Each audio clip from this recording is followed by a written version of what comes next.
Hello, everyone, and welcome to Dungeons and Dragons and Science. You have tuned in to episode 3 of our actual play sci-fi D&D 5e adventure.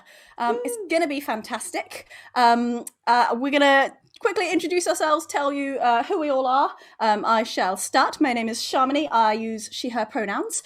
And in the game, I am playing Tenebris, a sorcerer. And I have a job that involves science. If you mind about that, that's a day job as well. One of the key selling points of this whole project. That's quite key. Yeah. Also science. Yay. Simon. I was drinking water. Could you not see? That was my bad. I was drinking water. He was drinking water. Hello, I'm Simon, and I'm hydrated. I use he/him pronouns, and I am playing Uriel, who is a dwarven monk. Bates, do you want to imbibe anything before I? Emily, over to you. Oh! Hi, I'm Emily Bates, and I definitely wasn't just drinking wine. I use she, her pronouns, and I have a science job in the day, and I play Infinite Sky 6000, who is a druid droid in this. Ali. That's me. I am the DM. I use he, him pronouns. And I too, science. That's it. Let's do it. Roll the beginning. Rolling the intro.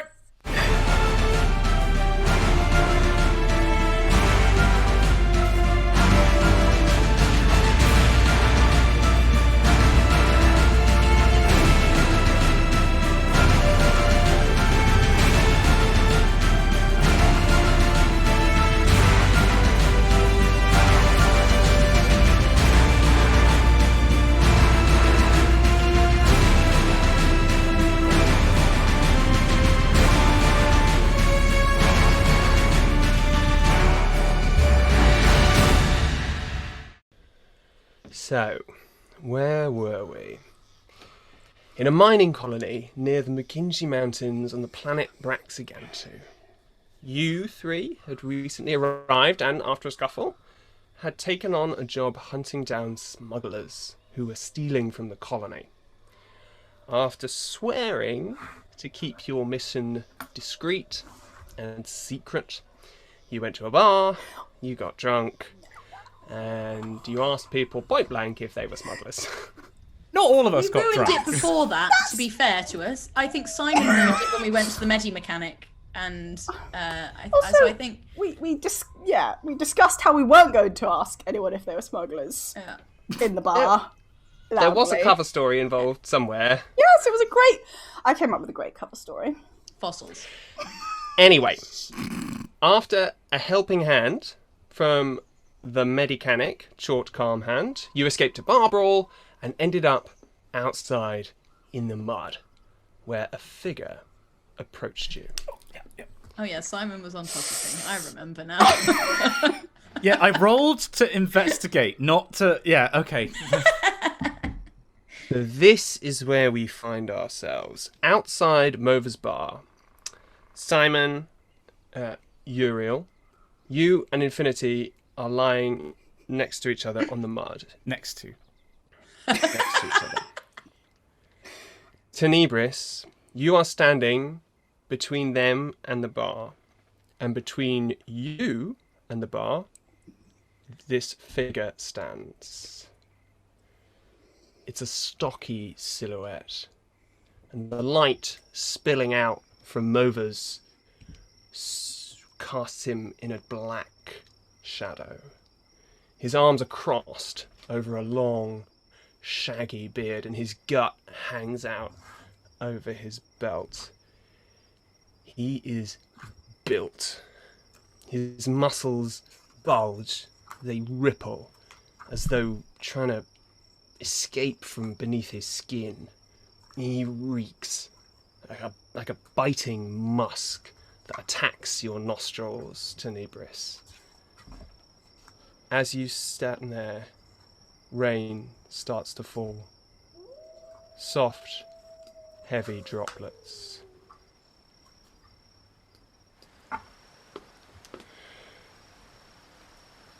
He looks at you three. We've sent yous.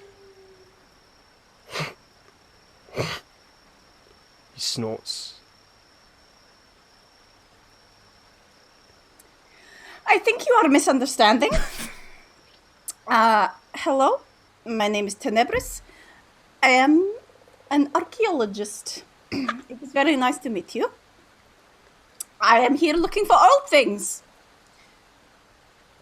Do you know any? Make a deception check. Oh, come on, sorcerer, with that charisma stat. You are our only Let's do hope in this. this I do stand. have. If me and Uriel just don't talk. 16.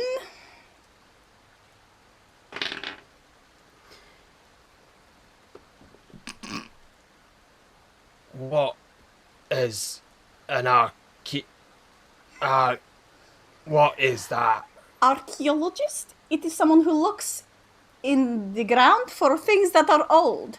It is very clever, very complicated, and very smart. So, we are all just here, very smart people. You maybe don't understand. And we're just down in the mud, like covered I'm in mud and starting to rain on our stand up face. now. But, yeah, we're very smart actually. It's more difficult than it looks.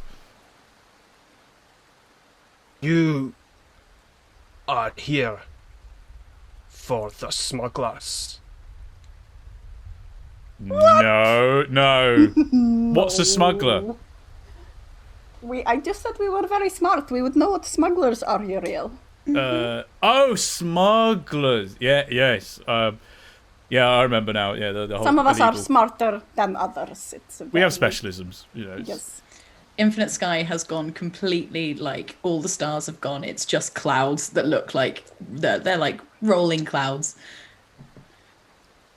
He spreads his arms, and where his right hand would be, the light catches the edge of a thick, chipped metal blade curving out of the bones of his upper arm. Wait, sorry, it's embedded into his arm. Yes, so where the forearm is, it's embedded between the two bones there.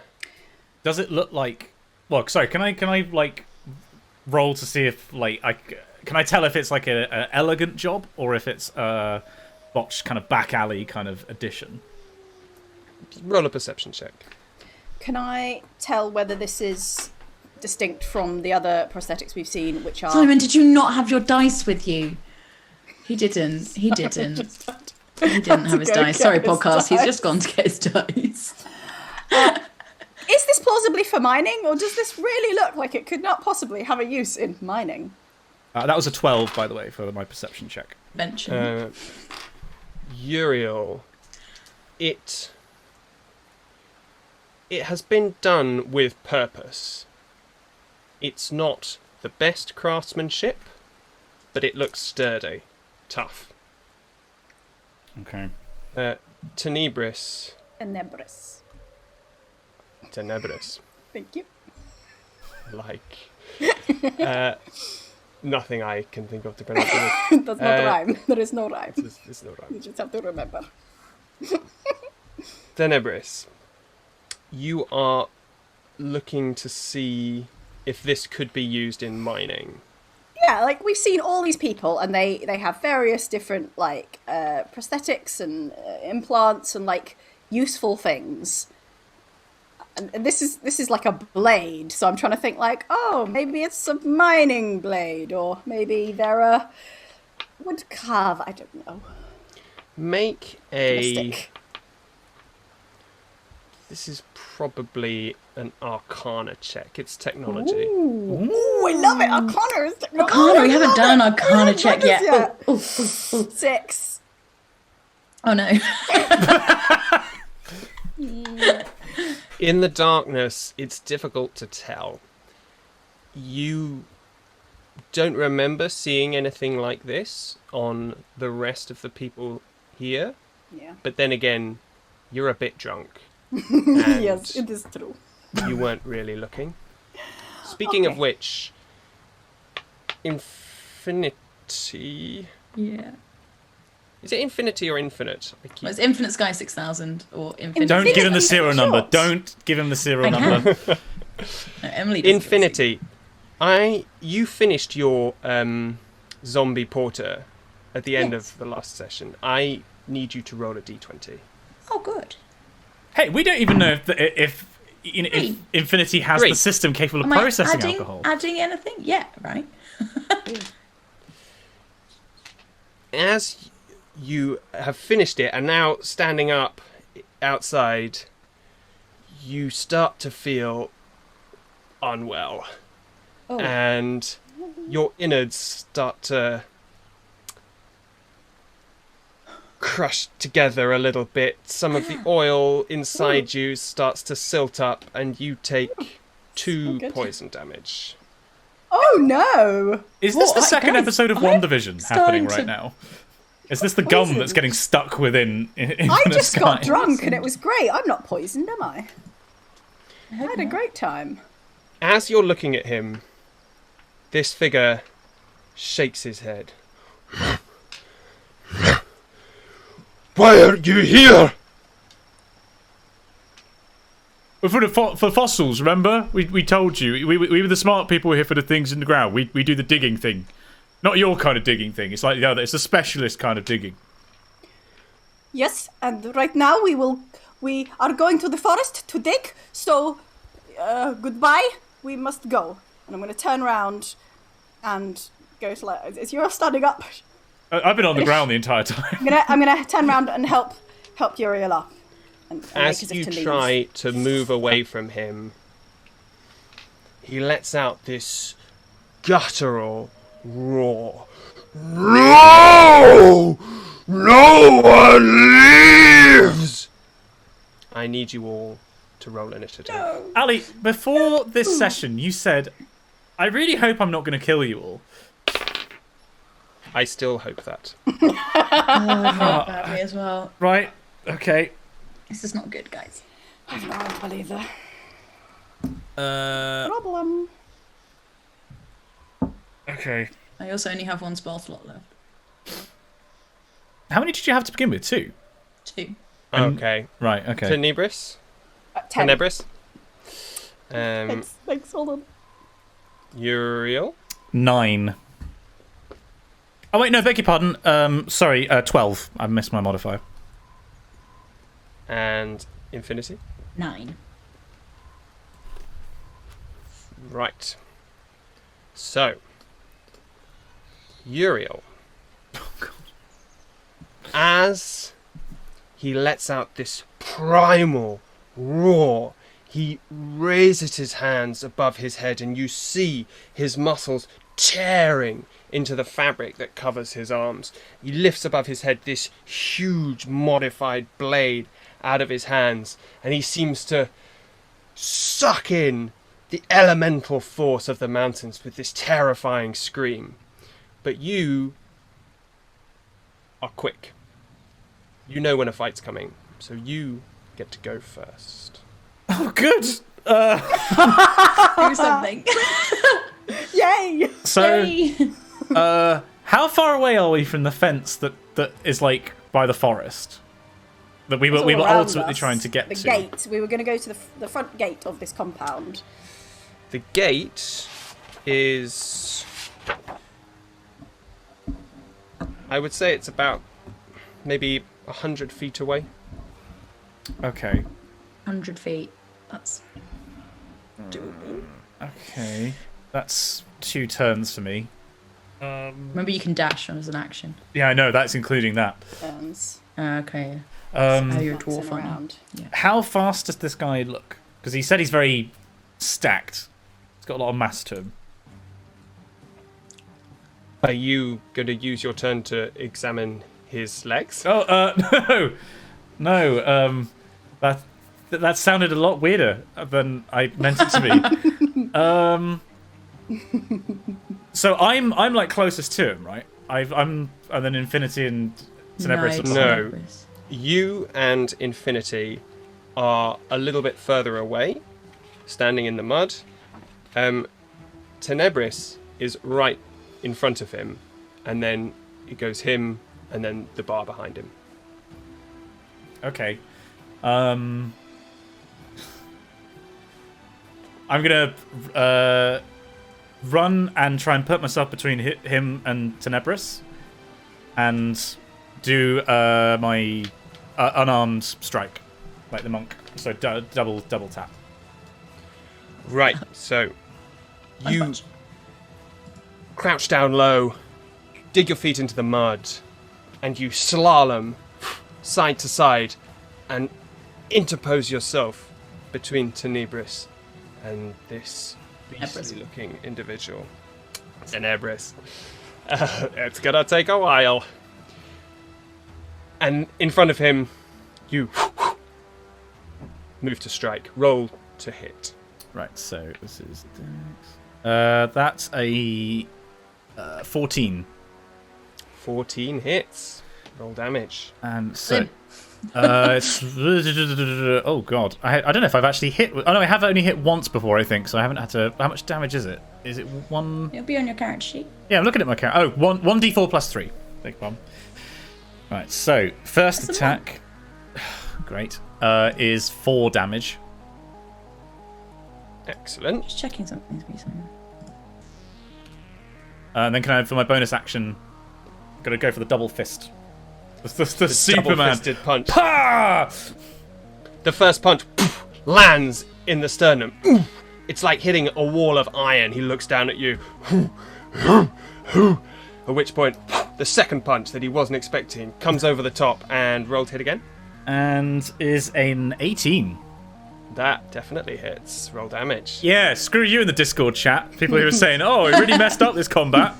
With my mighty 4 damage again. That's not bad. I mean, it's 8 damage overall. We're level 1. That's pretty good. Hit points, so That's the minimum damage I could have done with 2 Right, if hits. you'd done 8 to me right now, Oh. that would have been bad. yeah, same. I'd be out. Bad. The second haymaker comes around, hits him just in the jaw. He looks down at you. He's enraged. He reaches up his hand and he grabs hold with his left hand of his right arm and brings it down with this scything, fearsome motion towards your neck, Simon. Bob don't like that. That's an 8 to hit. Does not hit. It Blinded comes by the down. reflection of my bald head. Yeah. Suddenly, the moonlight glints off the sheen of rain that's covering your bald head. And he pauses for a moment, giving you just enough time to drop to the floor, and the blade passes harmlessly over you and sticks into the mud. He pulls it out. You can see already he's steaming. The water landing on him is just evaporating off him. Tenebris. So excited about it. Tenebris is pissed in more ways than one. Yes, Many which is a men very are good there. point. Has it been a So I should mention both Why you would you say that? and I'm Infinity sorry. are considered drunk. What does So that you Is mean? that an have- actual condition? It is. You have disadvantage on attacks and saving throws. Oh god, my back! My back's gonna hurt so much after this combat from carrying. Attacks. Hey, Attacks and saving throws, but not ability checks. That's correct. How exciting. it's fine. How It's exciting.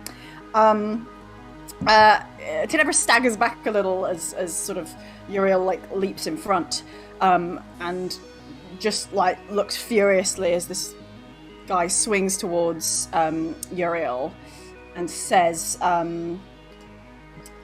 I said we were leaving, and sort of lifts her hand up, and I think you should, and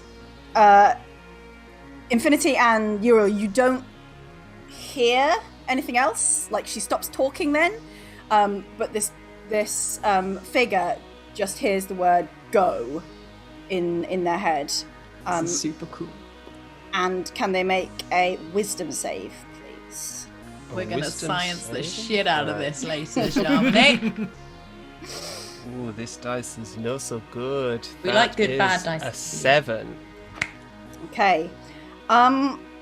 Okay, so first off, this figure, what pronouns does this figure use? It is he, him.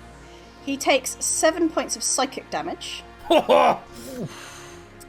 And he must immediately use his reaction, if he's still got a reaction available, to move as far as his speed allows away from me. That's awesome. What spell is that? Dissonant Whispers. Wow. Yes. Please tell me his head just pops like a melon. You watch Infinity looking on. You're seeing these shadows, these shadowy figures fighting. It's quick, it's violent. And then you see a smaller figure. You can see it's Tenebris stands up. And suddenly, in front of you, this colossal, he's short but incredibly muscular, this man. He scowls, lifts his hands up, one of which is this massive blade, to his head and grasps his forehead. Row! And he looks at Tenebris and turns, and his feet slipping in the mud. He runs as fast as he can. He moves 30 feet towards where the shuttle is. So if you remember the map, you are standing in the middle of a road. The road goes from the gate all the way down to the shuttle at the bottom, and the town is sort of around it. Okay. He has run down towards the shuttle, away from Movers and away from you three. Great. Is the forest the other way from that? The forest surrounds So it's this everywhere. whole place. That- Tenebris, is that? I will then. She sort of like stops for a moment, panting, and then sort of like brings herself up again. And I think we should go now. And I would like to use my movement to sort of speed walk towards the gate. All right. Which is the opposite direction. Yeah. So you are now, yes, daintily, carefully, not looking over your shoulder. Absolutely not. It's like when your mum takes Walking your hand at a shop and it's just, come on, we're going. We're leaving Down. right now. the road away from Movers towards the gate. Infinity. It's now your go. Cool. I'm not feeling too well, so I'm just going to follow Tenebris, and I'm going to turn around. This might be really stupid, and I'm going to cast Fog Cloud in between us and the guy running away. So 20-foot radius, sphere of fog, centered on a point within range. The sphere spread. Oh, so actually I can 120 feet away. So I'll put it like over him. Yeah. So like I will center it on Good. him, so he just gets surrounded by Yes. fog. I was really hoping you wouldn't, make me lost in the fog because you were further back. No, just straight over him. How wide is this fog cloud? 20-foot radius. I 20 can foot center it radius. up to 120 feet away from me. So I'll center it so as the guy is running, he is in it and no one else is. Okay, so he is now And in it's the like middle of a a fog smoke cloud. bomb. So you concentrate. Yes. Could you just describe to me? Tenebris didn't have to describe her weird brain stuff, so I'm not doing the science of this. But a cloud of smoke starts, like a little pellet comes out from her wrist and like hits the ground, and then it's like a smoke bomb. It looks like a smoke bomb, and suddenly it just bills. Right. Infinity. You stand up, seeing at the direction that this figure has run. Your thoughts instantly go to protecting and keeping him away from your new friends. You open up your palm and a pellet flies through the night sky. No one can see it except you. You know where it's going. In the stillness of the air, in the rain, this fog forms a black, impenetrable cloud in the middle of the road, and this figure is gone. And then I'll use all of my movement to sort of go 35 feet the way Tenebris was going. Excellent. you catch up and slightly overtake Tenebris on your way towards the gate. Sorry, I've got quite long legs. I think I have like an extra 5 feet to you. Oh, damn. That brings us back round to Uriel. It's just been like presumably. I'm imagining that he kind of like took a flying tackle with his Supermaning double fist action, and was just like saw all this happen above him. I was like, "Oh, all right," and is like running now past them because this guy was not particularly. It was like punching iron. This You didn't could have feel technically got an opportunity attack, but it doesn't matter. You could have got an attack it doesn't opportunity, say. Yes, it doesn't say that they're but there it is. like. I imagine he would. Sorry. Yeah, I probably would have tried to like trip if I was on the ground, try and like trip him up. Not trip him, just punch him. Yeah, that would Just punch his ankle. tripping Just would really punch be him. the opposite of So- We're kind of going back what we into want to it, achieve. Anyway, so- it happened. It Like, didn't Uriel. happen. It didn't happen. You didn't do it. You didn't do it. Uriel, are you using your action and your bonus action to dash? Yeah, I'll He dash. can't use his bonus action. Can I not? No, you can use your action, but you're not a rogue in this campaign, I'm afraid, Simon. Good point. I got so used to it. You can use movement and action, though. Okay, so does that mean I can do double distance with movement and action? Yeah. So Yes. so I can go 50 feet. You can. So you put your head down and just leg it through the rain. The raindrops dashing in your face. You outstrip your companions, headed for the gate to the forest. Which brings us back round to the character's turn. He's in fog. Now, Tenebris, how long does that effect last? Just That's what it does. a reaction. All right. Like he has to use his reaction and then nothing else. From inside the fog, you hear a "Moo, what, ma, no, no, no," and then now let's see Oh, which God. direction. I'm getting Captain Cow flashbacks. People who don't know what Captain Cow was, we did a one-shot, and Yeah, that's The character, no, and you hear this, and you see just the faintest silhouette behind this black cloud, absolutely gunning it towards the pod on the other side of the road, and then you hear, "Bong!" Oh no! I knew we should have That's- left that anvil lying around. That's his movement. He's just going to sit up.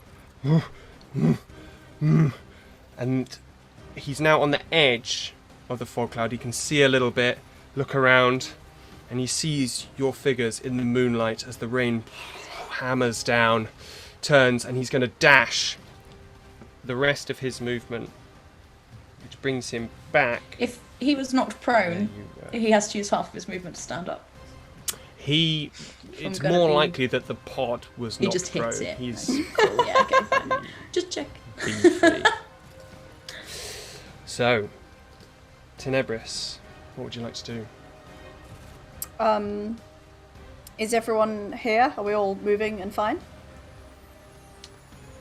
As Everyone- far as you know, Infinity is next to you. You can see in front of you Uriel head down, just legging it. All right, let us go.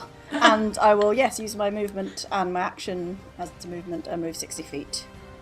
Let's run. 60 feet. That will bring you 10 feet away from these gates. In front of you, you see tall, 30 feet tall, and as wide as the road, so maybe 40 feet wide, armoured iron gates, rusted in the rain, jagged, made of plates that clearly don't all belong to the original structure, maybe have been scavenged. And by the side of the gate are two figures. And the gates are closed to begin with. Yes. Like current. Oh, God. Good. It'll be fine. It's fine. Fine. We had a that's your discussion in a action bar and about how it would be fine. I checked, don't worry. That's your action and your movement. Yes, thank you. That's all. Any for bonus me. action? No, thank you. Good. All right. Infinity. you've now suddenly found yourself alone with this hulking figure about 30 feet behind you. How far away are the gates? Like, for me, to that 70 feet away from me? Or like, no, 60 feet. That's what you said for Tenebris, right? Sorry, say that again? How far away are the gates to me? They are another 65 feet. Great. I will action and movement to get to the gates. And then I will also use my bonus action to cast Shillelagh, just in case.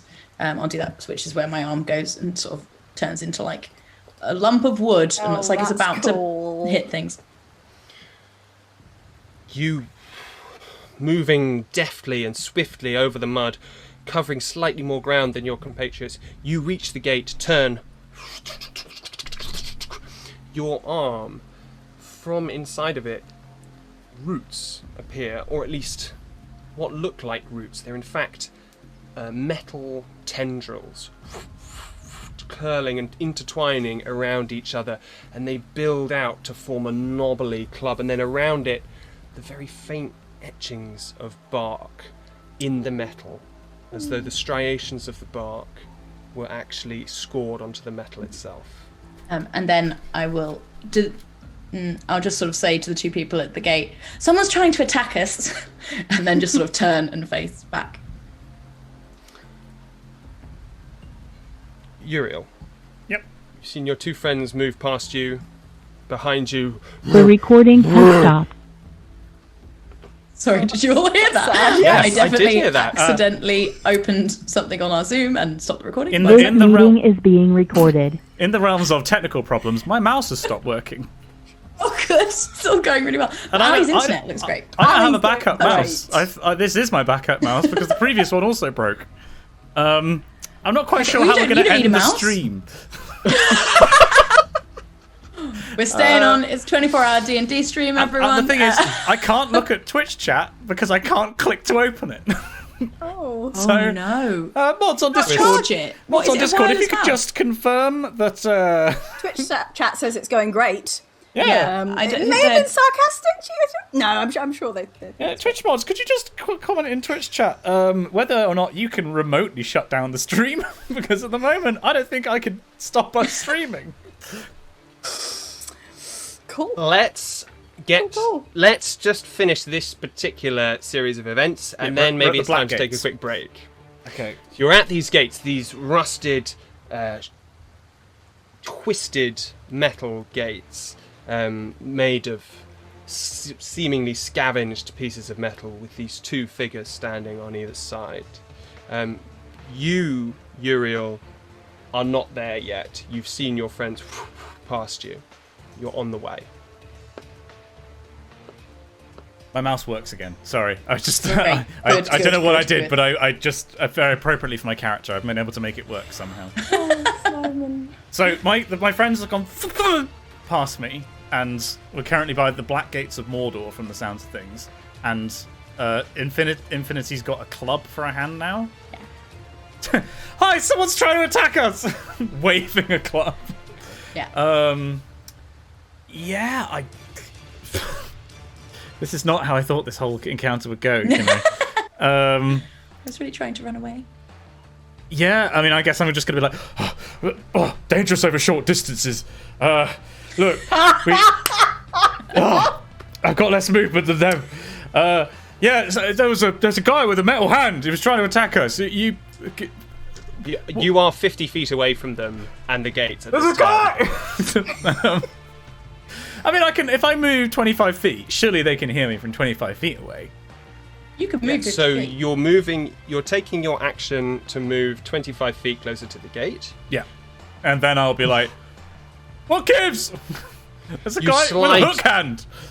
You slide to a stop in the mud, look up, see these four characters in front of you, and then your action is to say, there's a guy with a hook hand. Yeah. I mean, this is a universe in which it is very normal to have all sorts of different attachment. So I mean, that's the way maybe not. the way that it's been described has been like a Final Fantasy VII Cloud-esque blade just attached to this guy's arm. It did sound more weapony than the ones we've seen. Yes, this didn't look like it was a mining implement to me. I'm just saying that's not probably the thing that they're going to find alarming in this situation. I don't know. He tried to slice I've me in told half them with they're it. trying to attack. Alarming. Uriel, Yeah. what are you going to do? There's a guy with a sword for a hand who's just trying to attack us. What is going on? Can we? What is this place? Okay. You stand there, legs akimbo, shout to the guards. Yeah. Um, Do the guards They- look like this guy? roll a perception check. No. Crap. Have we just made trouble and made it double? Hang on. Perception. That'd be really bad. I've also realised I've done something really stupid. 9. It is dark. You're still running, you're still out of breath. The steam from your breath kind of clouds your eyes. They look like the other people that you've seen at this colony. Okay. At least the one on the left does. On the right, they're slightly taller, a little bit slimmer, but they appear to be pretty au fait with what is happening. Okay. Okay. Now, Just need to get out the gates. from behind you. You will fight me! I will have you! This figure pounding away from the fog cloud towards you, rage, and you can see his beard flapping to and fro, his gut actually moving out of sync with his footsteps, but the incredible power in his legs forcing him forward. He's tearing chunks out of the soil, and his face is taut in a rictus expression of rage. And in front of him, he swings this blade attached to his arm, and he is going to move and dash another 60 feet. So he is now within 5 feet of you, Uriel. Fine. 'Cause Fine. He used his action. So it's fine. Tenebris. I will use my movement to keep moving towards the gate, and I would like to shout out to the guards who are there. Excuse me, please open gates. We are going for a walk. And I don't know whether you roll the if I roll a persuasion check, that would essentially be my action. Yes, you're trying to achieve something. If you're essentially trying to get them to open the gate. Yeah. So go ahead and roll your persuasion check. 25. I think that's Yeah. gonna work. We're going for a walk, motherfuckers. You turn, and with a calm repose, a coolness which seems completely out of sync with what's going on around you, as the rain drips down your face, you seem almost regal. You stand and you... Please, the door. And without even seeming to realise, one of them nods, presses a button, and you hear... And the two doors slowly start to slide apart. And now there's, in the 6 seconds in which that, so it would have been a couple of seconds for you to ask, another couple to press the buttons, there's about 2 seconds in which the doors... And you have about 2 feet now of space there. We're on 3. But we're all still a little bit away from the gates, aren't we? We're all still good. No, you I'm and right there. Oh, cool. Infinity are next to the gates. Great, okay. Just left Uriel Uriel. I'm the is roadblock. Hello. Oh dear. Okay. Infinity. Yeah. I'm going to run to the guy that's attacking Uriel and try and hit him with my club arm. Roll to hit. Can I flank him so I don't get disadvantage with Uriel? If I've got 35 feet of movement. Yes, you definitely can. So I can just roll straight rather than with disadvantage. Absolutely. Great. That's a 25 to hit. I did not know that was possible. Was that a nat I rolled 20? Nat 19 plus 6. Wow. Yes. You lift up your arm and do how much damage? 10. 10 damage. Yeah. Shillelagh's a Kraken spell, everyone, just in case anyone was wondering. You line yourself up and the metal tendon roots go taut in your arm as you, with a whip-like movement... Can I do non-lethal damage? She says very quickly as you describe it. You can do non-lethal damage, I'd yes. like to do non-lethal. Catch him straight over the head and you hear this dong He's a Looney Tunes character. as you hit the skull. Boing.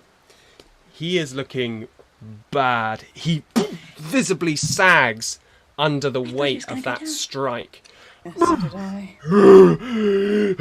He's breathing deeply now. His legs start to shake a little underneath him.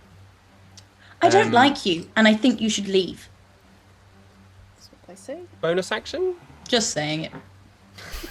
Not trying to, just saying it. Like, if he wants to take it, that's great, but no, nothing.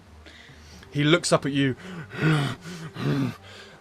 and you can almost see confusion behind his features. Uriel. Can I want to try and attack non-lethally because it sounds like we can. You'll have advantage as well, because we're flanking now. Oh, cool. I won't need it because this is going to be a nat 20 anyway. Sure, but roll 2. That first one was a 17, and this is a 10, so 17 to hit. 17 hits, roll damage. Right. Anything other than a 1. Simple request dice. Come on.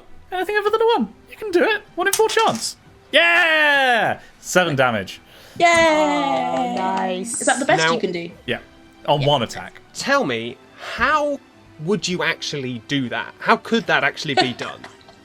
How could you hit him and cause non-lethal damage? I'm gonna take my metal arm and just slam it really hard into his bollocks.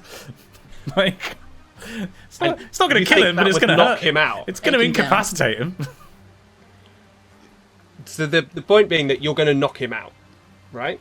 Right. Yeah, Okay. He falls unconscious from the pain. Exactly. You ever been hit by a metal man in the dick? I never have. Not And yet. with that, it happens. Wind up, Uriel. A low fighter stance. You've been in this position before. You know how to finish this. Does he, You bury it deep in his testes. Like, does he get ground clearance? Does he like slightly leave the floor? no, actually, the weight was all coming down from the strike on the head. So all of his momentum was moving downwards, and you caught him as that was happening. His knees come together, and he topples to the floor. And with that, we are done. out of combat. I'm just going to make a note for the D&Debrief for next week. Genital pain. Yeah. Can it kill you? Or No. Unconscious? But- Question I'm mark? pretty sure. Look, this brings it all into the whole, like, what is HP chat that we could do if we wanted to look at it that way. True. In front of you, Infinity and Uriel, this figure lies on the ground. You can just see in the darkness the chest slowly rising and falling. Should we try and work out who this person is? Can I try and like go through his pockets and see if he's got like an ID card or anything in his pockets? Can I try and like non-verbally talk to the guards and like point, like look at them and then point at the body and be like, Oops. "What's this?" Infinity, Yes. roll an investigation check. Sure. Natural 20. I am on fire. +4, so 24. She's having a good day today. She had a bad time. Wait, do I have to make that with disadvantage because of the drunk thing? No, just ability. It's an ability It's an check, ability so check, no. so Okay. You bend down, and the adrenaline of the fight has cleared your senses. You see things almost luminously. You kneel down in the mud, feeling the cool of the rain falling down your plates. And you reach out with nimble fingers and start leafing through what he's got. Can we say I maybe do a scan to like try and like work out what's there? Yeah, do a scan. Tell us how. Why do I say these things? Are you like X-raying him? And, What kind of radiation not are we gonna X-raying. use? Well, no, okay, yeah, no, I guess it would be kind of X-raying, Little like, X-ray, yeah. like going through an airport, like scanner with the when you put your suitcase on a conveyor belt. She just See what people are. Infinity's like, he has 4 like, containers with fluids over 100 milliliters. That's 120 milliliters, I'm afraid. In the bin it You reach goes. You reach out your hands wide and move them with about 10 centimeters distance away from the body on either side, down the length of his torso and his legs, scanning. I actually don't know how those scanners work. Maybe something for us to look up. Yeah. Or maybe chat knows. I think they are X-ray. Let's not go to chat right now. Let's keep going. No. As you move that's down... Twitch chat for people who are listening to the podcast, by the way. Not just You too can join the the Twitch people chat. in the room next door. Twitch.tv/Dr. Clark. Thursday, 7 p.m. BST. All of that is cut. You move down the body, and with the adrenaline, or the robot adrenaline, pumping through your system, Redrenaline. Adrenaline. you feel out for anything strange, anything different from the flesh itself. You instantly see he's wearing a kind of beast hide, some sort of fur that's been pulled down over his shoulders all the way down over his torso. It looks poorly skinned, ragged, and the head is missing. His muscles, they feel lumpen, misshapen, and his skin is rubbery. There's something very strange about it, something different. You can still feel the heat rising from his body. It's like a furnace. He's steaming in the rain. And because Does you he rolled not so- seem natural? Well, because you rolled so high, he is a human. He is as human as anyone else in this camp, but there is something different.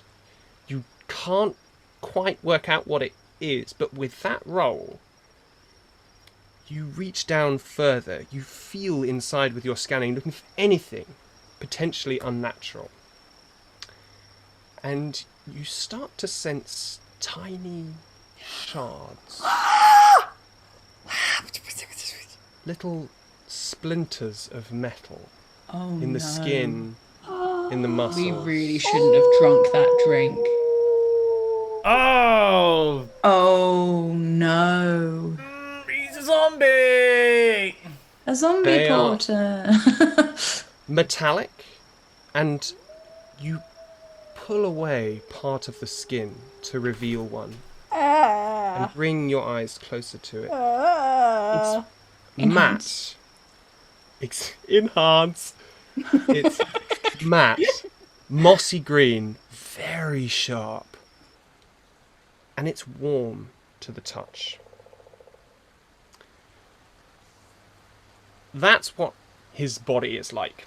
On top of that, he is carrying some items.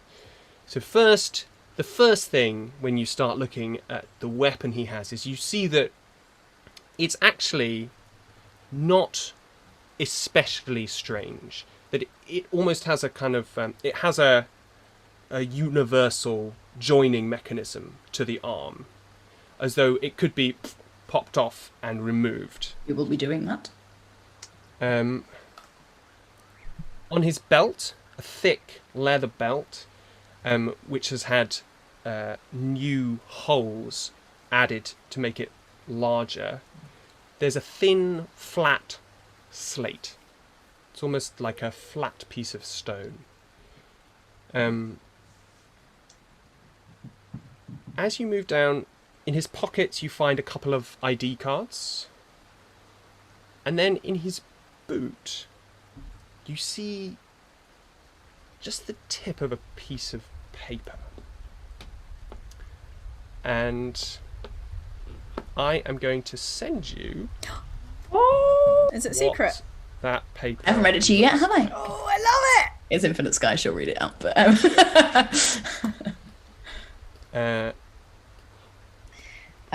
yeah, I will. Do the ID cards are they both are they the same, or are they for like different people? The ID cards are both. They both have his ID on them. One is white, but sort of scratched and faded, so it's seen a lot of use. Another one has a logo on it, and it's a drill, and then a thick black circle around that drill. When you say a drill, like a home... A drill bit. Spiral. Drill bit. Yeah. Okay. And then a snake around it, did you say? No, Circle. a thick Circle. black circle. And has it got his name or anything on them? Both have his name in small writing. His name is Darax Prolotov. Arax Prolotov. Prolotov. Okay. Do you have that? Have you received that? No. Where have you sent it to me? I have put it in the secret chat. Oh, if don't send it on Zoom, because if I click on chat, then No. the recording will stop. No, it's WhatsApp. Oh, I haven't got it yet. You should. Jennifer. Sorry, Anyway. talk amongst yourselves. Well, we could actually take a quick break there if we wanted, and roll the science checks if we wanted to sort this out. Before we do that, let's just check in with I've got you. Okay, Uriel. What was it that you were going to do? So I want to try and communicate to the guards, like gesture at body, gesture at them, and be like, "Does this happen a lot?" Like those kind of universal body language of what the hell is this? The shorter one on the left, he just shrugs his shoulders. The one on the right, the taller, more slender one, stands perfectly still. Okay. Does this not concern you? Like, I mean, does this happen a lot? Do you get attacks like this? Doesn't seem safe. The shorter one turns to you. Mate, you bring your own trouble. Now, would the lady like to go through?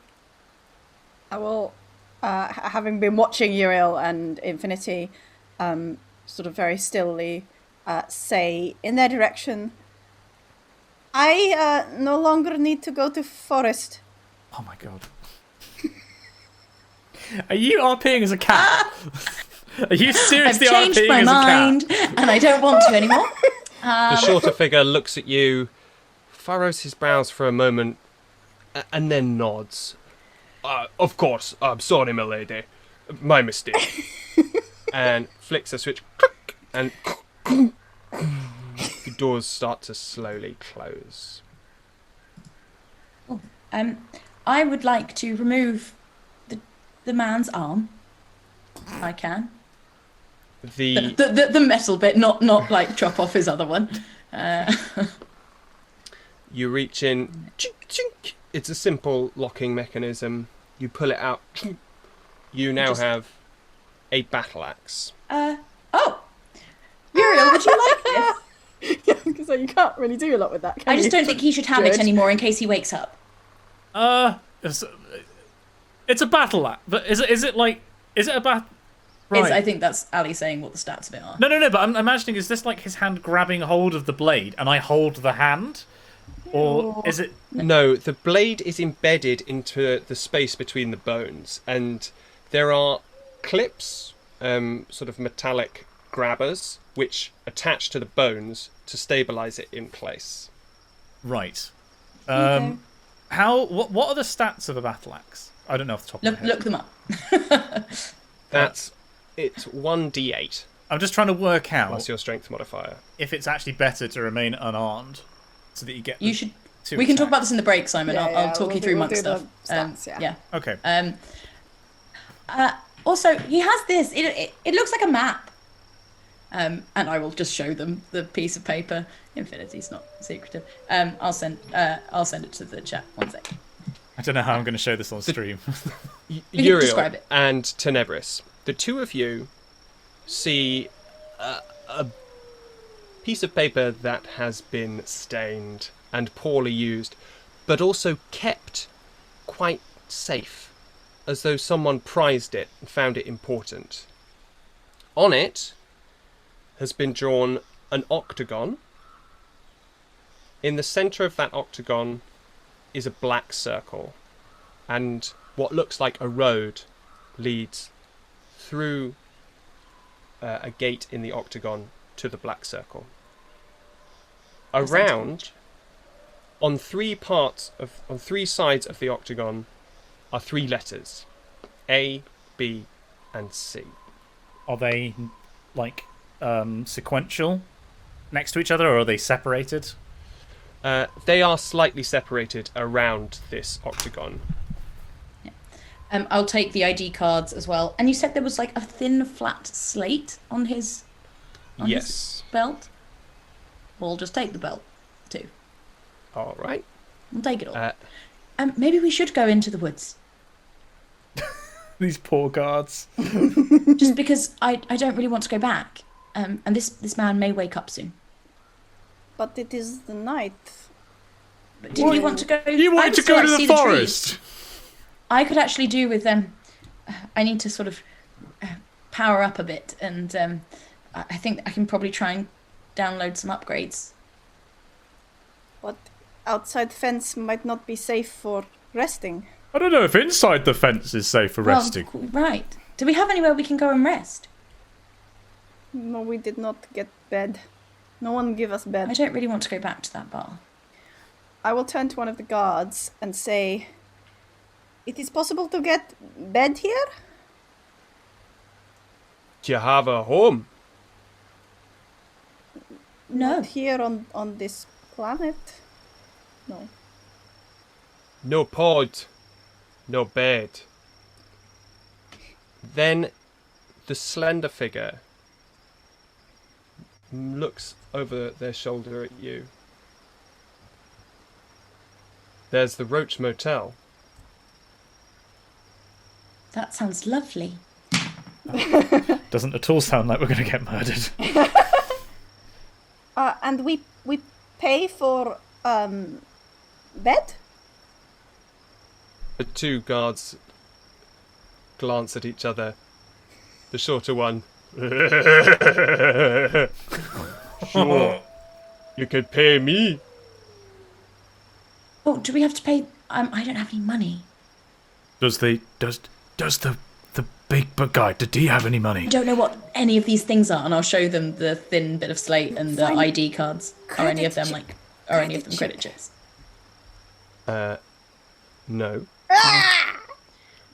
The shorter guard takes the two chips. Oh no, I was sorry. I was showing them to Yeah, we were trying to work out if and they were Uriel, money. not to the guards. They don't seem to be credit chip cards. Oh, okay. I'm keeping them. Becoming a hoarder. I'm not sure if actually staying here is a good idea. We did just get attacked by the big burly man. We really should go. He might wake up. Right.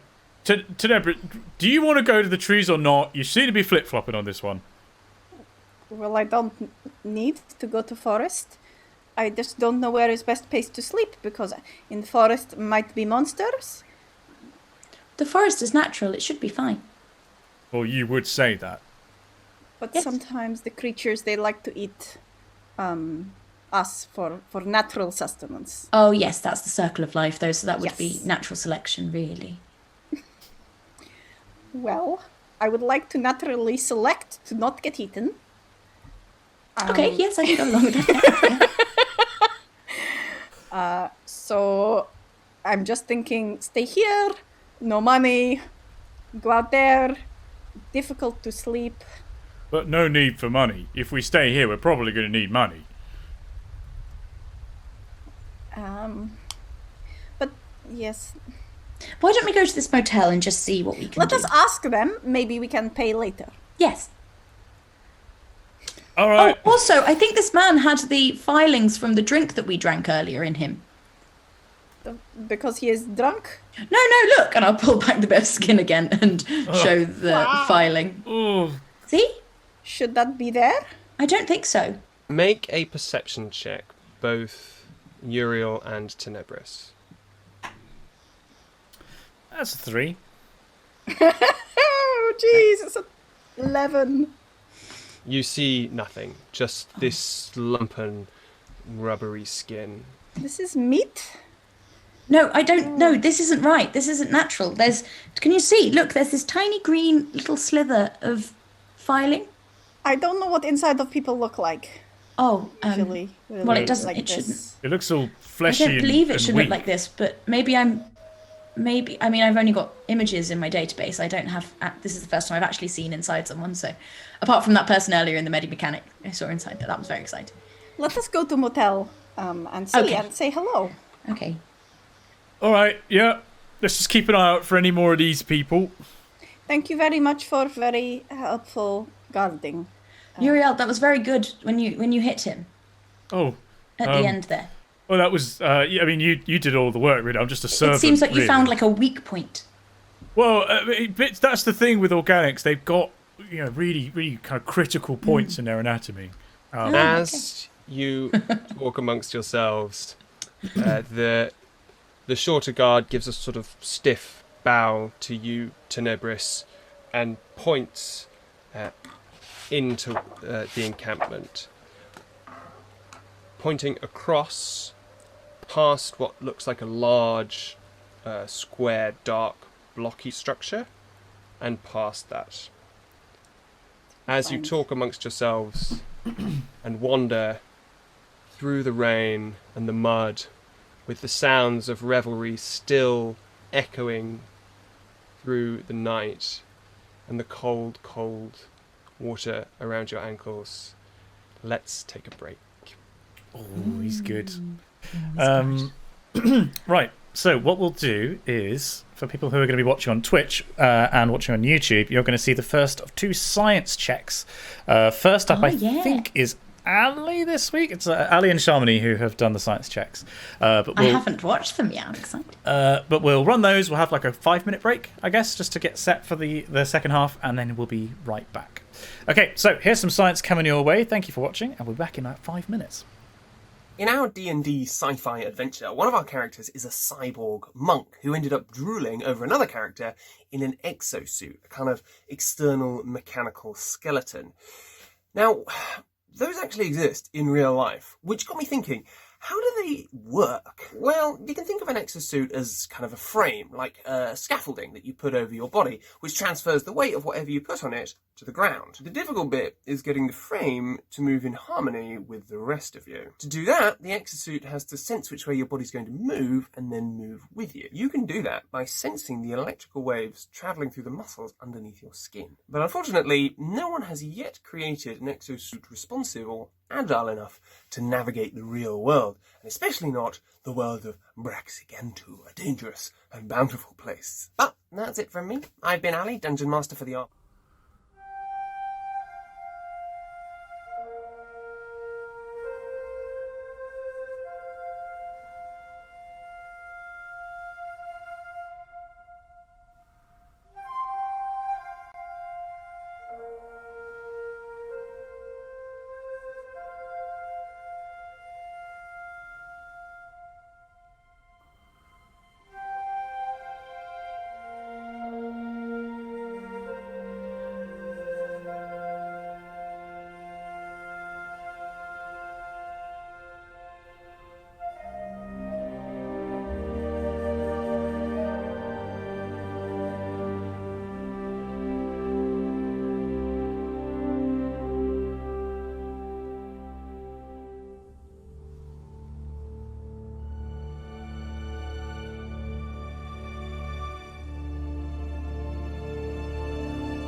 this week's science check, I've been trying to come up with theories as to how humans in the future could have evolved pointy elf-like ears.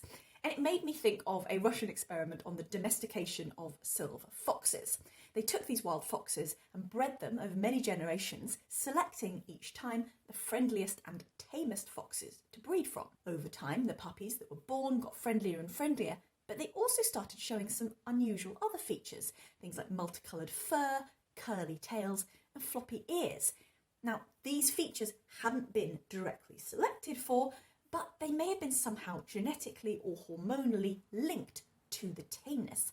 So my theory is maybe something similar could happen with humans.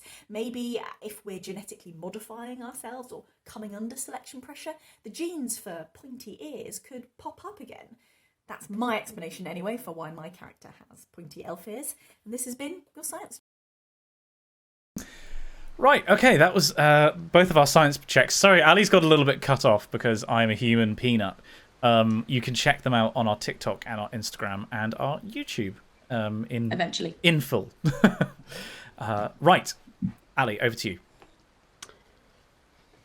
So, the three of you had just taken on and soundly thrashed some sort of heavily muscled individual.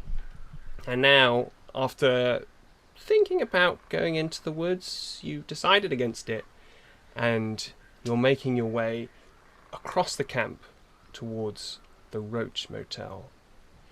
As you walk, the shadows carpet the ground around you. It's almost impossible to see what you're walking through, but you can smell the grass, and the wet of the rain is easing now, and behind the clouds a slight shimmer as one of the moons starts to appear. You can still hear the echoing of shouting, but it's starting to die down now, and there's a stillness falling over the camp. Occasionally you hear a back, and then silence falls again. As you walk, make a perception check, everyone. My favourite thing to hear. 21.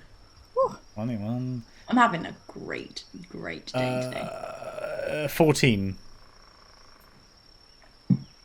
10. 15. Tenebris and Infinity.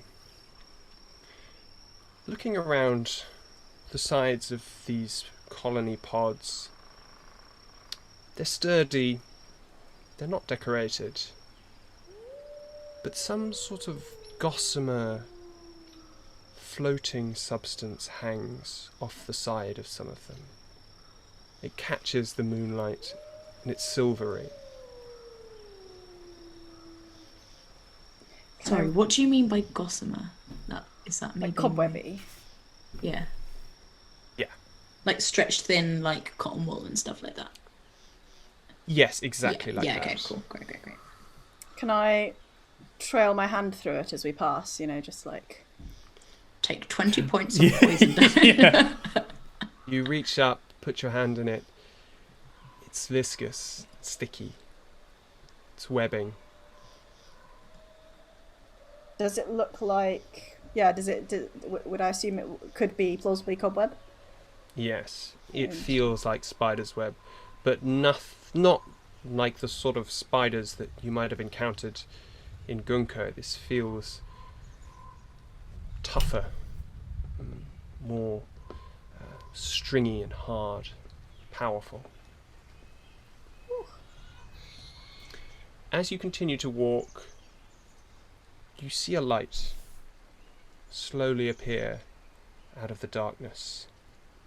It's coming through what looks like an open doorway from a colony pod set back slightly from the others. Behind that, you can see it's not far from the perimeter walling, and these vast pillar-like trees rise up behind it. From this pod, the light has a different texture to it. It almost flickers. Not something that any of you have seen before. You're used to harsh, still, penetrating light that's on, that's off. This feels different. Where was that light source again? Sorry, I missed. I'm. The light source is coming through what seems to be the open doorway of one of these pods. Okay. Is this the one that we were directed in the direction of, or is this one that we've just passed? We're passing. It is in the direction that you were sent, yes. Okay. As you approach it, you see that the outsides of this cabin are deeply dented, pitted.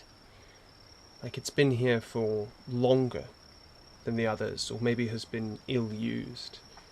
Graffiti in all colours and languages is scrawled on the outside. Uriel, you read Dwarven? Yeah. You see, amid the mess and bright colours and faded ones, they check in, and then over the next part of that is written diagonally in some poorly drawn hand, Ali Thundersock was here. Ali? Ali Thundersock? Did you just say? Is that your nickname from school? We don't want to know how he got that nickname. I'm going to start calling you Thundersock. Ali Thundersock. Close to the door now, and this strange flickering light is orange on the walls of the inside of the cabin. Simon's laughing and it's making me laugh. I'm not. I am being quiet for the recording. Laugh all you want. And you congregate outside this door, and you hear from inside a low crackling. A noise you're unfamiliar with. 10 is going to stick her head round the door. You put your head in, and immediately you're struck by the movement of the light playing over all the surfaces. It's almost like it's alive. You look closer, and there's some shapes block the source of this light, which seems to be coming from the base of this pod. So you've come in on one end, down the other end is this flickering light source, and round it are these misshapen sort of objects silhouetted by the light. I presume it's nowhere near as bright as daylight. It's not, no. But it has a sort of life of its own. Are the shapes we can see people shaped, or are they like cargo kind of shaped? They don't look like a sort of classic humanoid shape. They are sort of lumpen. But then you see the silhouette of a hand, a human hand. It reaches out, seems to poke something near the light source, and then withdraws again. You hear a grunt from inside. You be careful around that. I want to walk towards the light. It's so beautiful. We've had a cat this episode. We've had a moth now. How many more animals are we going to fit in? You don't like characters being like animals. You're going to hate Infinity at higher levels. This is just Tenebris going in. I'm going to follow. I'll follow behind as well. Yeah, I will follow everyone. In you all tread.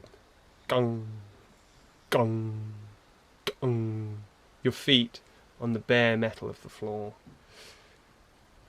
There's a slight shift in some of the shapes, a turn, and then back towards the light source. As you get closer and closer to Nebris, you can see a flickering shape, as though the light itself was alive, and beneath it, piles of wood, scraps of wood, heated up and heated up. And then it hits you. This is a fire. A wood fire. Something you heard about, but you've never seen. You smell the pinene, the burnt ash. It's strange, not unpleasant, but harsh, biting. One of the bundles turns. Coming in? Are you going out? Is this the, Roach Motel? A snort. The figure turns back. Come join us, eh? We're all roaches here. Hello, roaches. Hello, I'm Infinite Sky C 6000. Serial number My lady, 869197. What? Why? Sorry. Not Why? not how most organics do. We need somewhere to stay. We can't freak them out. You're wonderful and perfect. You've never done anything wrong. But Stop. right now, it's just I didn't finish the serial number, so they might think they've got the wrong code. they love Yeah, ambiguity. Don't worry. They don't know the strength and certainty of steel like us. Okay. It's fine. I don't know if I'm made of steel. Conversation for another time. Are we honorary roaches then? How does this work? He's very awkwardly kind of shuffling towards. You shuffle towards them, and they hitch themselves away, forming a small gap that three could just about squeeze into if you wanted. Yes, please. You huddle in closer to this fire, Tenebris. You, Infinity, make a history check. Ooh. History. 16? You reach back into your scrambled, disrupted memory banks looking for something that can explain the beauty of this thing that you're looking at. But there's nothing there. Oh. Just the hint of heat, and that's all. Just because, I have Druidcraft, which I can light or snuff out a candle, torch, or a small campfire. Not if So- you didn't know that you could. Well, that's what I'm asking. Now that you can. Now that you've seen it. Is that What what are you asking? because what I was just about to do was just so in my head I have a little like lighter in my thumb, and I can just like peel, and then it comes a little flame comes out. That's how I was going to do that part of Druidcraft. Oh. Are you saying that I wouldn't know what fire is? Because that's fine. I can Until roll now. that, Infinity, or do now I'm like, okay, got it. Infinity will be This- great at concerts. You can just stick your own thumb up in the air. Sway. This specific kind of fire you have not met before. The Like fire- a wood burning, lovely. A wood okay. burning open fire. Lovely. I'm like, But look, you I can do can. this too. See? You lift your finger up, your thumb, you open it, and a small blue gas flame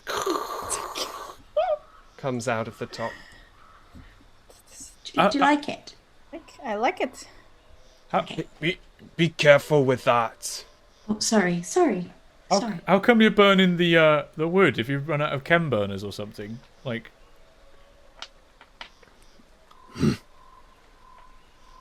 Keep it down, will you? Have you nothing interesting to say?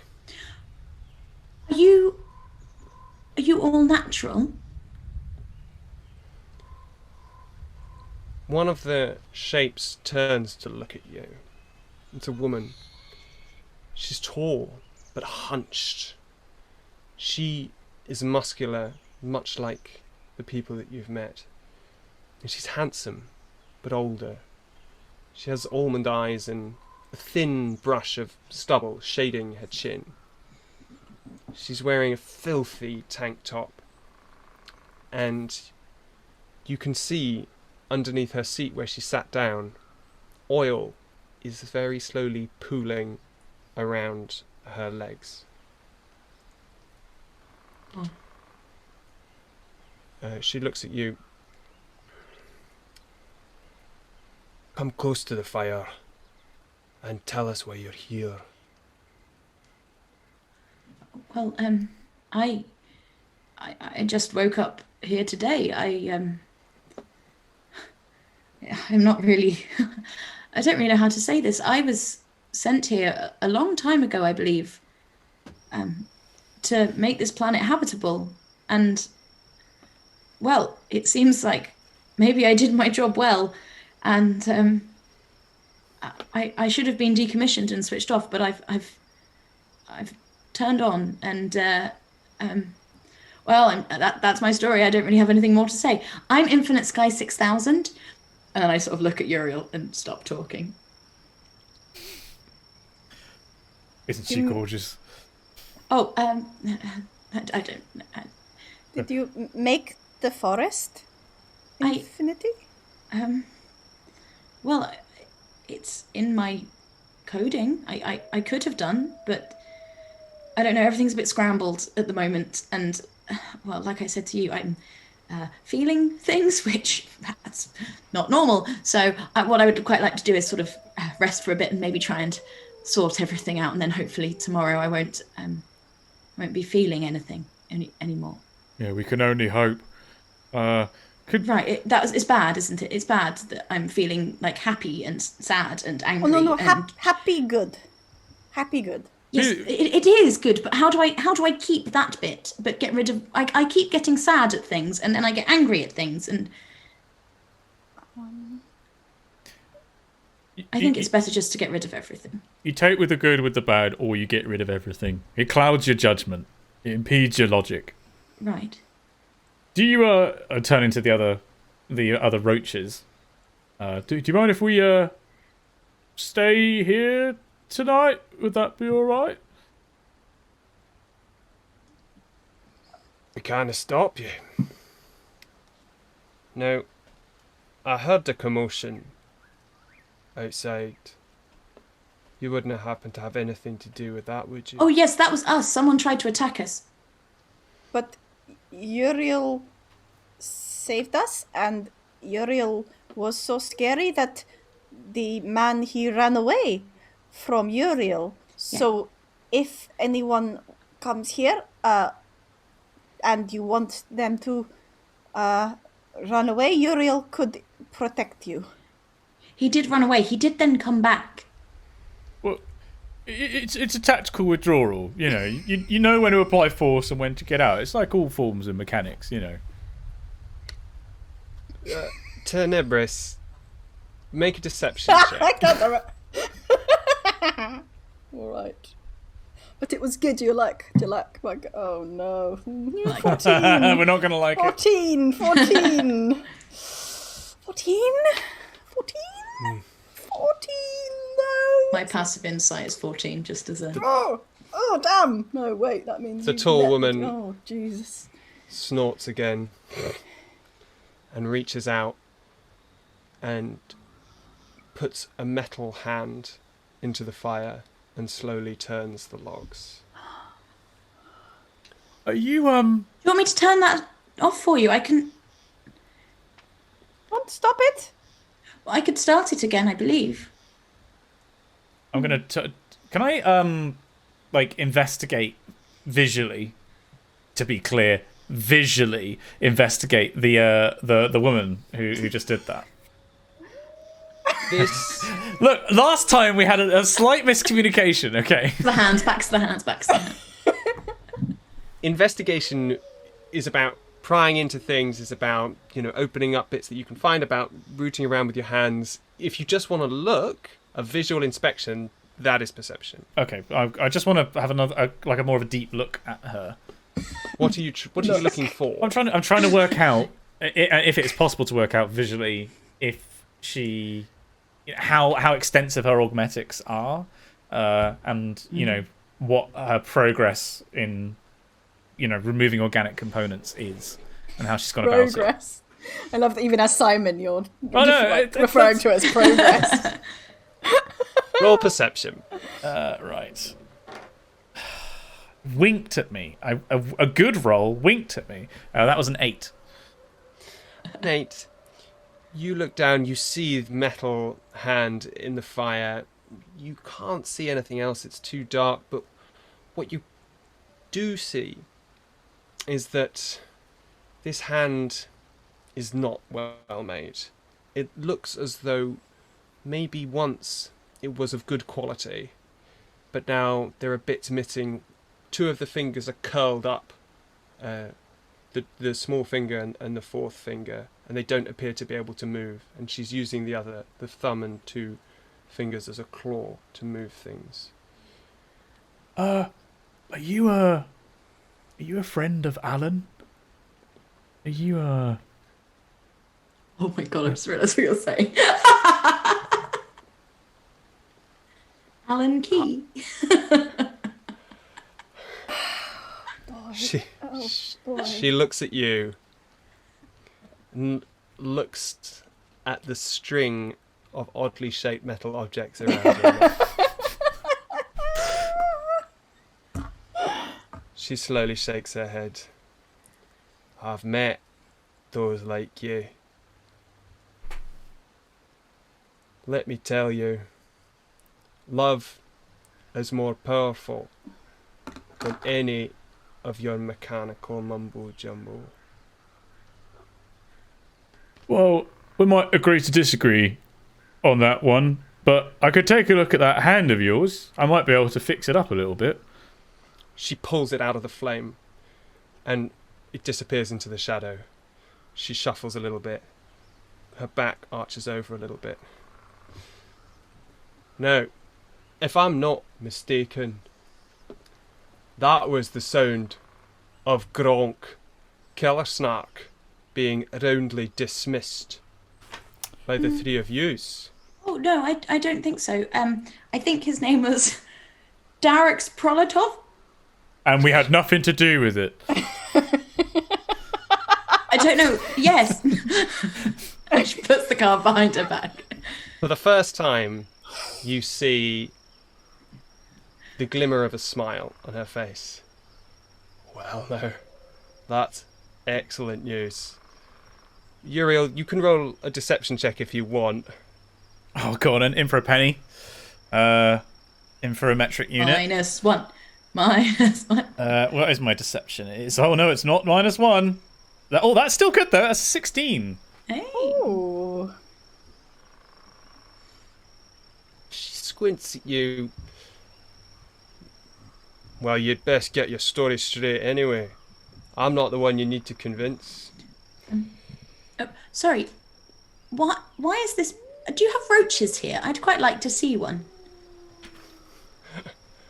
A little movement comes from across the fire. A face pokes its way out. It looks young, soft, almost kind features. Gives you a smile. Is it a roach?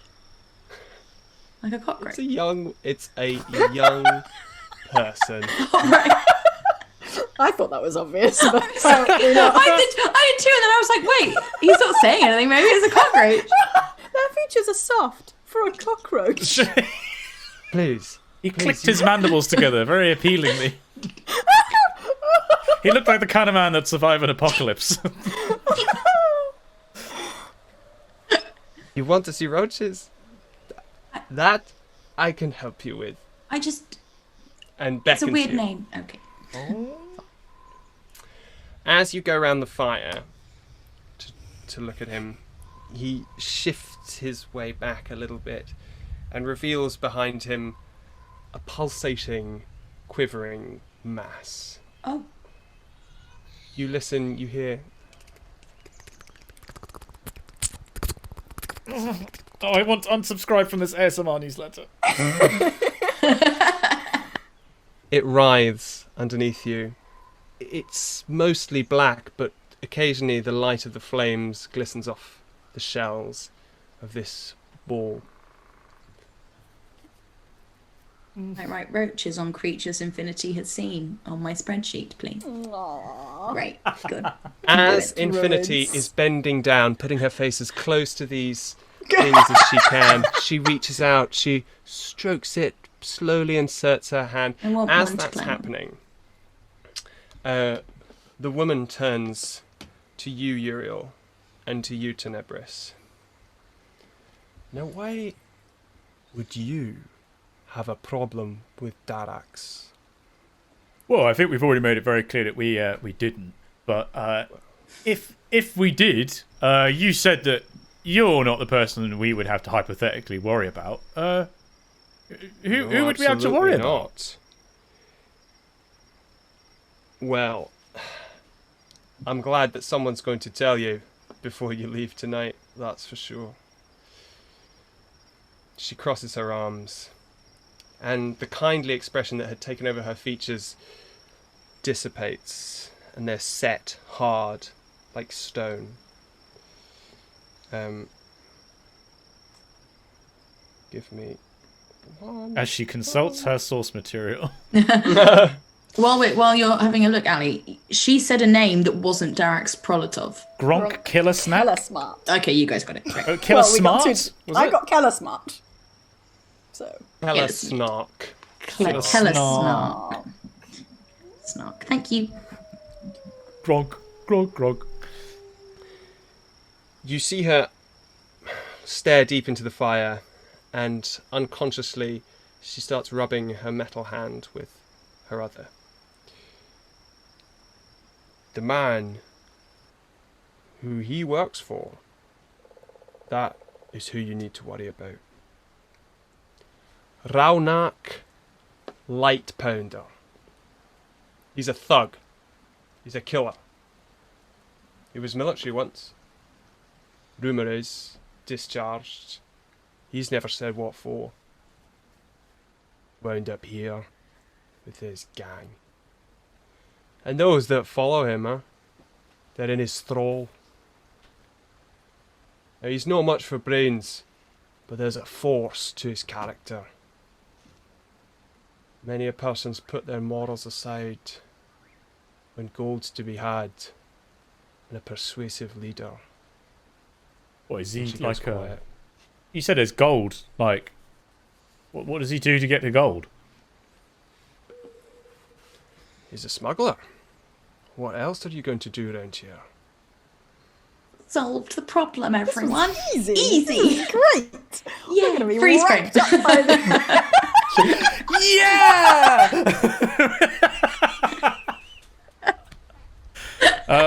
Sorry. Well, okay. Well, that's it's useful to know. You know, people that we want to not meet. I mean, where do we need to avoid? Where, you know, if we, he sounds like a pretty dangerous person. Where would we have to avoid if we wanted to make sure to never run into him? Well, I hope you've finished off Darax, because if he knows you're here, then here is where you shouldn't be. Nah, when we left him, he was unconscious. He doesn't know where we are. We should not have taken his arm. That was probably very impolite to do, I think. Yeah, I'm She's slightly playing with a sore cockroach. about this whole thing. Rubbing my metallic arm. Yeah. The cockroach sat on your finger, just waves its little antennae at you. Hi. So cute. Out of We'll call focus. you- Infinity face behind. And moves slowly along your finger. That's like Wally. Oh my god, it's Wally! Oh. At the start of the film where it's just him and the cockroach. I mean, she's more Evie, but Yeah, she's definitely more of an Eve. Yeah. The rain is falling harder now, banging against the metal roof of the pod. The fire starts to flicker lower. So, I mean, yeah, I mean, we're pretty sure that, you know, this Raunak person doesn't know where we are, but, I mean... I'll come back over with the cockroach and say, well, the guards told us to come here, so I'm sure they wouldn't. Have told us that because we had nothing to do with the altercation. Right, and if he had been lying on the ground in front of them, there's no way they would have said where we'd gone afterwards. That would be strange. I'm going to call him Cock. Hi, we're the Roaches, and this is Cock! Sorry. My window is... Yeah, it's closed.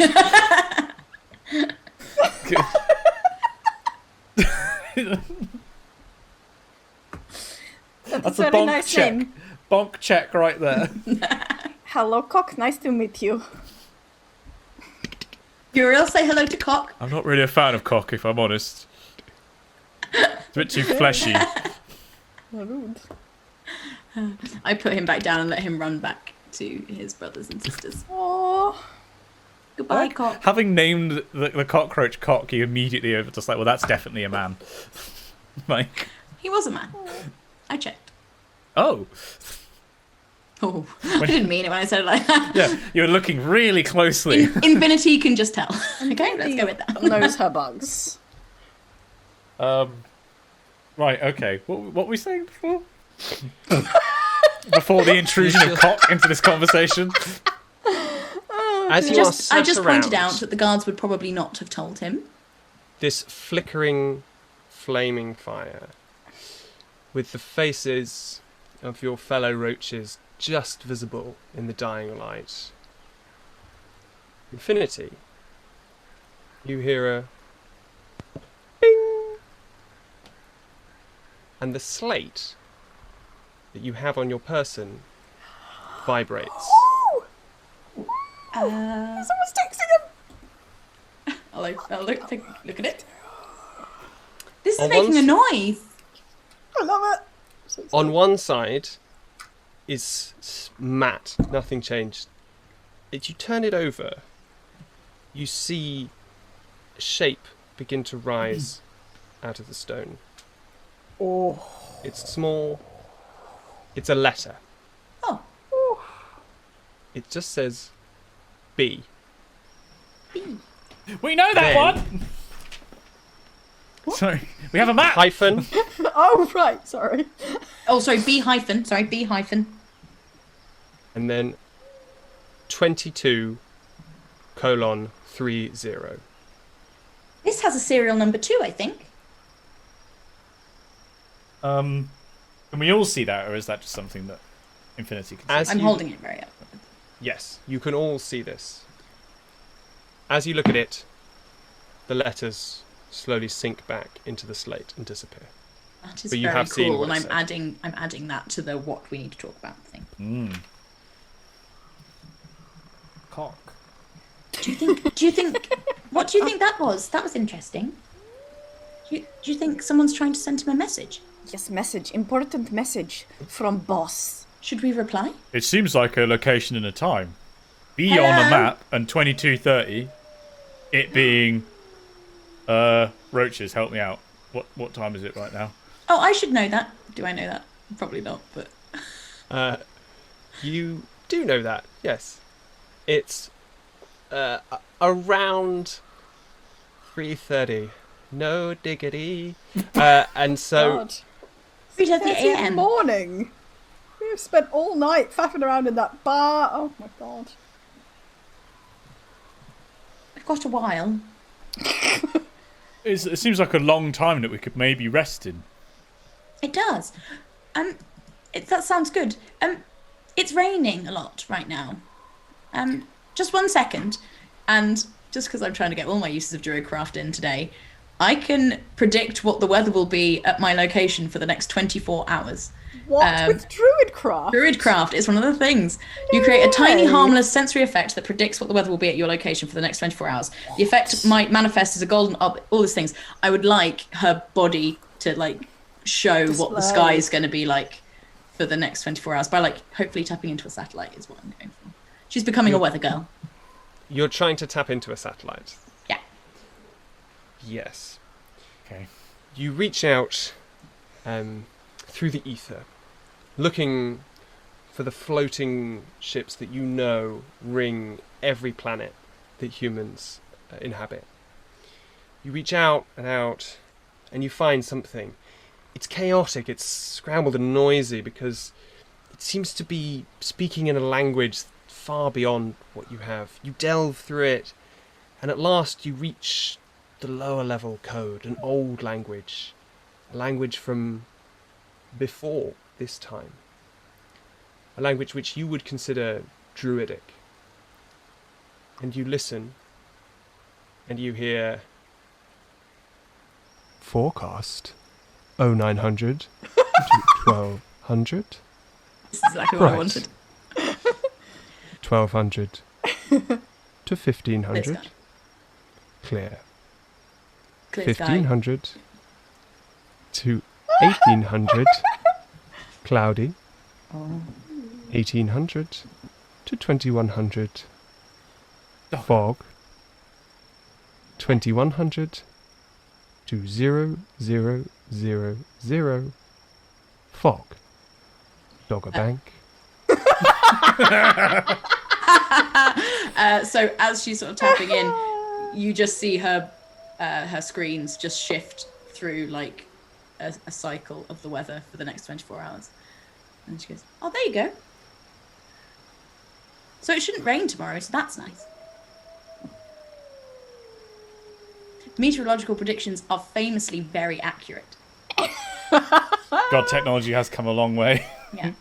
In the future. I'm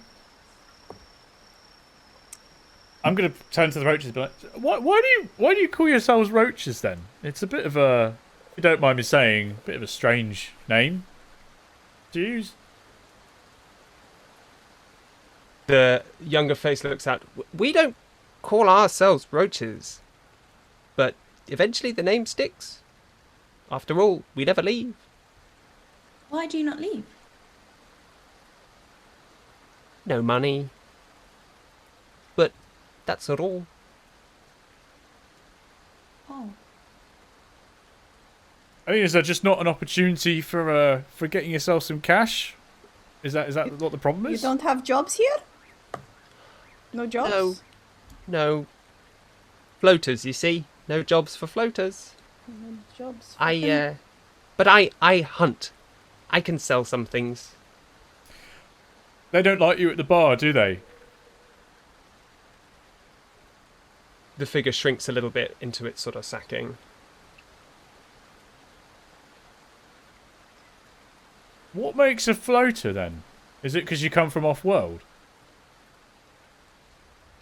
Some of us. But the people here, they're very... clears their throat. You can hear a kind of huskiness to it, so they've been out in the cold for a while. I just think people round here, they're a close-knit group. And who can blame them? I would be too. Are you not happy here? Oh, I'm very happy. I get to be close to Jamie. But that's just me. I mean, it's a beautiful place as well. I mean, that's why you're here, isn't it? You really Unless think it's you've beautiful? come to see Jamie too. I don't know who Jamie is, but Thank God. I'm sorry. You are quite intimidating. I wouldn't want oh, I'm sorry. no I didn't mean to be. competition. Who's Jamie?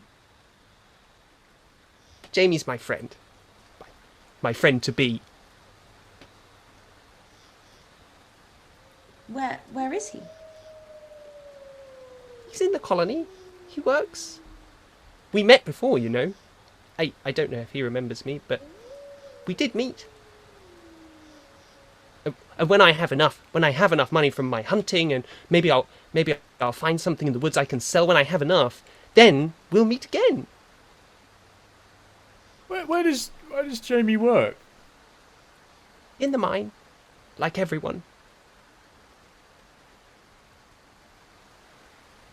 You said earlier that love is more powerful than any of Uriel's mumbo jumbo. Disagree. Are Oh, you? I didn't say that. Oh, She it said wasn't that. you. Oh, hello. Sorry, I got confused as who was talking. You're. This is the younger face, right? That's That you were talking Yes. to. Yeah. Right, got it. Yes, I won't say that then. You said you met Jamie before. Oh yes, well, I say I met him. We might as well. I'm sure he saw me, and I saw him, and that's the important bit. But Jamie, yes, that's why I'm here. That's why I'm here. Why are you here? Fossils. Job. Yes, fossils. Need job for money. To live happily somewhere with job. Oh, Last job was no good. Find a new job. you hear a snort from beside you. The taller woman draws her sacking around her. It's bedtime now. Quiet down. Yes. The embers of the fire die out. We will sleep here. I don't really sleep, but yes, I think we should stay here. I could do with tapping into the cloud for a bit. You already did that, didn't you? Recharging. So, are you all sleeping? Should we maybe? It doesn't take me so long, really, to charge. Just a few hours. If you can keep an eye while I recharge, maybe I can watch you two for the rest of the time. I'll protect you as long as you need. Oh, that's very, very kind of you, Uriel. If it could be like 3 hours tops, though, because I am feeling very sleepy. It does take exactly 4. It is okay, Uriel. I don't need to sleep for long. I will rest for a few hours and then watch. We'll take it in turns. Yes, you can We'll sleep, protect you, Uriel. Uriel. You go to bed. Yeah, it'd be very nice, actually. You just thank tuck you. him in. I just put The cowl Tap is him just on like... yeah. Do you reckon if you saw, like... if you saw somebody with mechanical arms, they had, like, one thumb that was rusted? they suck it at night. You all curl up around the last heat of the flames. You snuggle together as the roaches all form a little ball, like the ball of roaches nearby. And slowly, with the hammering of the rain, you all drift off, with the exception of Infinity. Yeah. So I think I'm gonna recharge first, and then after 4 hours, Tenebris is gonna go to sleep, and then I'll Bear in mind, in keep watch. 4 hours, it'll be 7:30. I'm the lion, baby, because we need a long rest. At least I do. Infinity, You don't. roll a perception check. I'm asleep first. Just as I'm Oh, sorry. Tenebris is up first. Tenebris, roll a perception check. Oh god, 4. Uh-oh. I feel so safe. I think Tenebris is Recharging. feeling really cozy here. I think it's like the space feels enclosed, and the embers still of the fire are very sort of distracting, and the closeness of the people and the enclosedness feels kind of almost more homely than a lot of the places she's slept in recently, and she's just gazing at the fire. The embers of the fire. You sit. The rain slowly softens on the roof. You're lost in your thoughts. 4 hours passes. Infinity, you wake. No. Oh my god, I'm so confused. You're all dead. Hold up. Roll Constitution check. That nearly went great, everyone. Nearly went so well. Let me press the long rest button. Infinity. As you slip into your machine trance,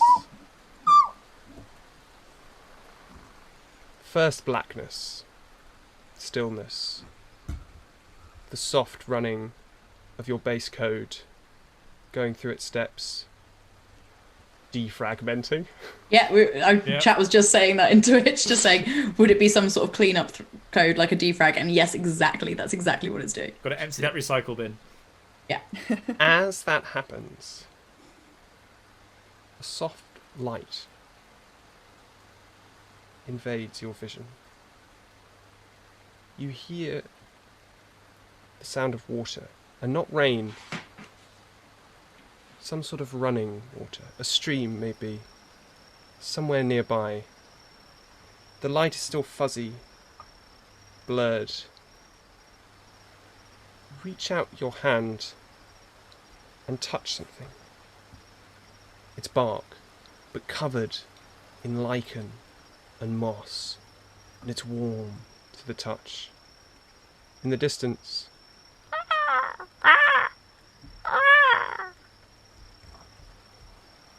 slowly, a light green with the golden sunlit rays, it slowly fades. We never got a good look at what it was, but you felt it.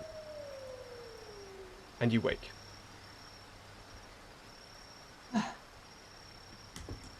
Okay, Tenebris, I'm all recharged and ready to go, so if you want to go to sleep, would you like... Has the fire gone out yet? Yes. It's completely cold now. Can I relight it with my thumb? It's black and charcoal. You wouldn't know this, but that can't be relit. You try for a little bit. Nothing. Just holds my thumb in between Uriel and Tenebris to try and warm them up. Then like the wrist pops open and a bigger flamethrower comes out.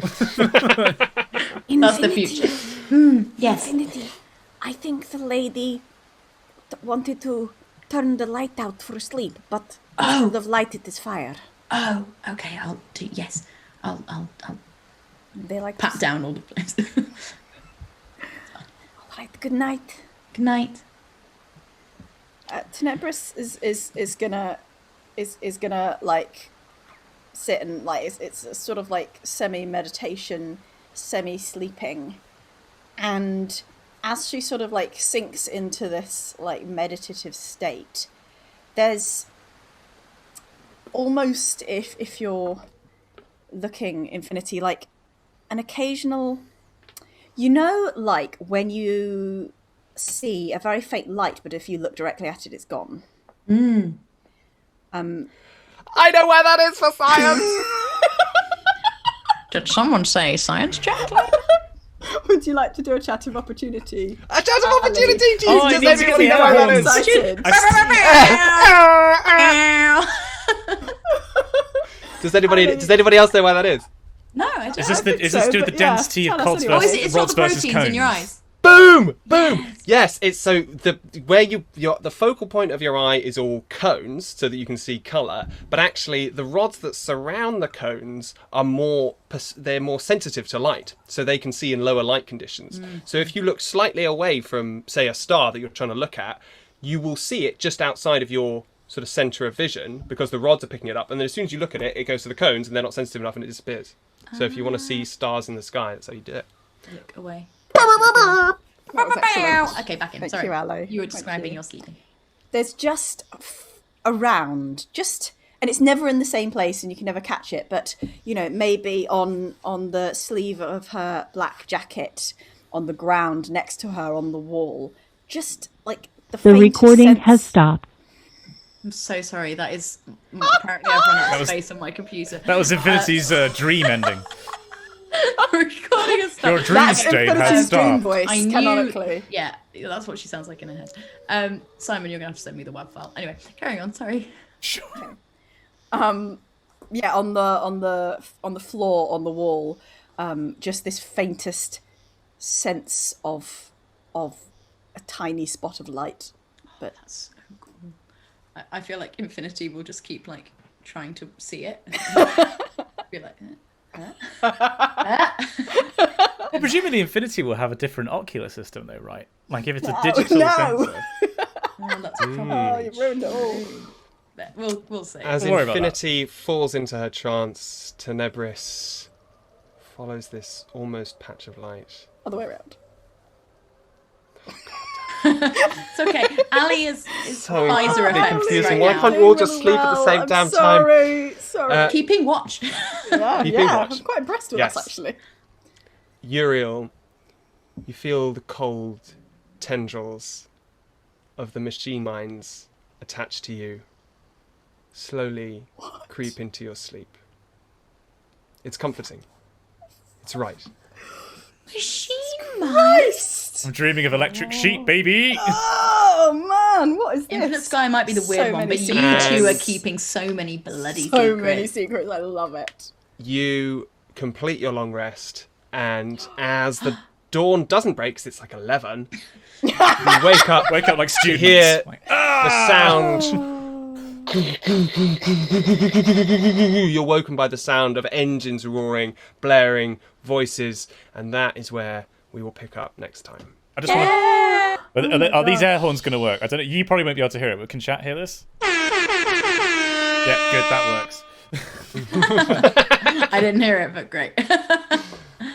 Oh dear. That was lovely, That was Ali. really Thank you lovely. so much for It was simultaneously being Great job. attacked by a zombie with a a battle axe, and also Yeah. very touching, falling asleep, cuddled Really up, enjoy it. beautiful. and also in the Spooning. middle somehow cock.